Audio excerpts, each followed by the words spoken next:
Over the weekend, a brand new RPG was revealed to us, and everything from the music, art style setting, turn-based gameplay, and voice acting from RPG man himself, Ben Starr, is really selling me on it. Clair Obscur Expedition 33, created by Sandfall Interactive, aims to blend every RPG fan's favorites all into one. I mean, from the jump, we're seeing stuff like the camera angles and menu implementations directly from the Persona series, which I gotta say has a very visually pleasing touch, seeing this in a hyper-realistic graphics format instead of the animation style which we've been used to in this style for many years, and turn-based combat in a Final Fantasy X form. Judging from the top left, if you look at the turn order, you can actually see whose turn is coming up next.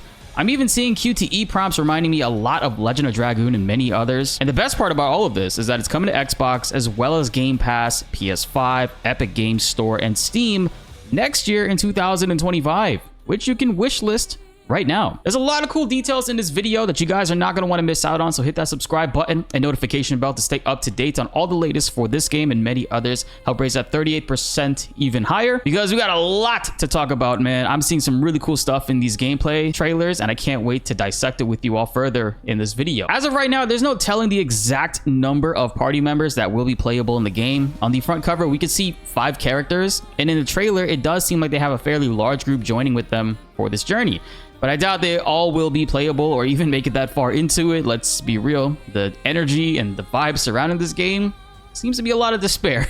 A lot of hopelessness and a lot of despair. But you gotta try. Now, a couple cool things I noticed with the combat. First thing, it seems to be a 3-team party-based system.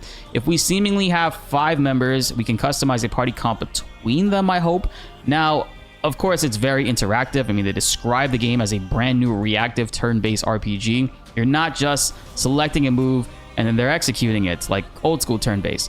It seems like every single character has a unique mechanic to their job and abilities that you can use, like QTEs to inflict more damage and crits when landing perfects. By the way, I really love being able to see the enemies' turns that are coming up. I hope status effects are present in this game, because I always love, like in Final Fantasy Tactics or even Fantasian, applying slows or stops to enemies or buffing my teammate's speed to steal turns away from those enemies gives me more turns and in turn deal more damage. And not only that, but knowing which enemy I should be targeting to kill first in order to bypass incoming damage and erase them from the field. Quite possibly my favorite thing about turn-based games. The main character, Gustav, has moves that seem to mark enemies, which could be priming them for debuffs and taking more damage to certain elements. Which, by the way, this game does have elements, so major W there. I hope poisons and debuffs are also a major focus in this, and they allow us to use these against certain bosses. The red-haired woman has stance list next to her name throughout the entire trailer, and while not much is really known about the game's job systems, I would assume stance characters are maybe a thing in this, and depending on which stance you're in, you'll have access to more moves to execute. Parries and counters are controllable by you, the player, which you can see on the prompts to the left of the screen, which I really love that they did that, by the way. When I was younger playing Final Fantasy VIII and they introduced the trigger system for Squall's Gunblade, it made me think the entire game was kind of interactive in that way, and I could time other characters to hit crits or deal more damage or certain buttons to dodge more. Well, it didn't, but I mean, this game, we're getting reactive commands like that I had originally envisioned. We see on the bottom left, we can also use the right trigger to do a gradient, which later we see gradient is the name of the counter in this game. You do a gradient counter. The right bumper is used to parry, B button is to dodge, and A button is to jump, which I would imagine low hitting moves you can jump over, and there are certain moves that you can't jump over directly, you just have to dodge. So mastering this system is going to provide a lot of sick clips. No damage runs might be possible depending on how good you are. And I can't imagine all fights will be no damage, but the idea of that does seem pretty cool. And they even say as much in another Xbox article as well. At a later moment in the trailer, we do see 4 members line up before a battle starts, but then when it switches to the in-game battle, we see only 3 people are controllable. So I think the 4th member is probably a temporary guest, and 3 may be the main focus for parties in this game. Because you guys know, it can't just immediately throw 4 members into a party here. There's a lot of things with these games, systems and balancing and stuff that really go into detail with that. So I think it's absolutely safe to say that a 3-team party is probably the main focus for this game. The devs said that we will be having stat growth as a skill tree with gear, and they look forward to seeing what other crazy builds we can come up with, which is way more exciting. Mastering defenses will also be a major key to the game system as well. There will be certain enemy patterns that we could pick up on and They even said as much that we could earn even more experience by executing better defensive options. I guess we're graded on that, and also finish battles without taking any damage. So that's cool. I'm glad that they were able to confirm stuff like that. Gustav also has a free aim system to his moves that we see in the trailer, but I think other characters will have this as well. I don't think this is unique particularly to him. Maybe it is, maybe it's not. We'll find out more later. And it lets you basically target weak points on the enemy to give more advantages in battle. And now, talking about the story, without spoiling too much, the game's described as revolving around the city of Lumiere, the last city of humanity where everyone knows the age of when they are going to die.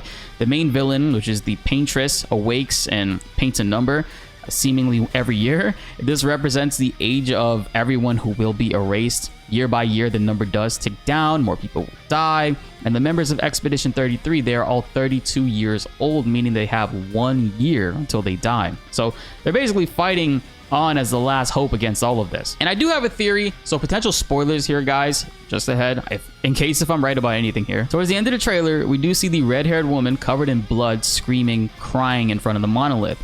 This very well could be a dream or a vision that she is seeing and not actually happening. But we do see her holding a white cloth, which we can see every single member of Expedition 33 is wearing this white cloth on their left arm, even she's as well. I don't think this party is going to be successful in their journey, but they make a substantial dent enough to make it so that the sequel, maybe Expedition 32, could come and finish the job. No idea if that's true, but theorizing of this game's story and how the plot may or may not unfold is going to be fun to dissect with you guys over the next year. So far, everything I've seen in this game has been really phenomenal. I want to hear what you guys think. Let me know in the comments below. Is Expedition 33 a day one play for you guys? I know there's a lot of people that are not necessarily fans of the way that certain RPGs has been taking the direction of their games, being more action-oriented focus, but hey, there are plenty of other great turn-based games out there for you guys and myself to play, and this is looking to be one of them. I mean, the way that they're talking about how they're going to be utilizing skill trees and gear and all that stuff and creating crazy builds. They made the combat very interactive, which I think is a really unique and cool way to go about it. It's pretty exciting, and it's also pretty telling as well that Sandfall Interactive has made statements to saying that they're big fans of Final Fantasy VIII, they're big fans of Persona and many other RPG favorites throughout the years. So it's safe to say the devs are pretty much just like us. It's cool to see a project like this is coming to life, especially with it being developed on Unreal Engine 5 and looking the way it does, and essentially being available on all platforms outside of maybe it could be on the Nintendo Switch too. That hasn't been announced yet. I would love to see it just so this game gets a little bit more exposure. But any new details for Clair Obscur Expedition 33, I will be bringing you guys all those updates, and you don't want to miss out on them. Be sure to like the video if you enjoyed and subscribe if you are new. We're going to be bringing more Expedition 33 content your way, and you don't want to miss it. My name is BltzZ, and thanks for watching.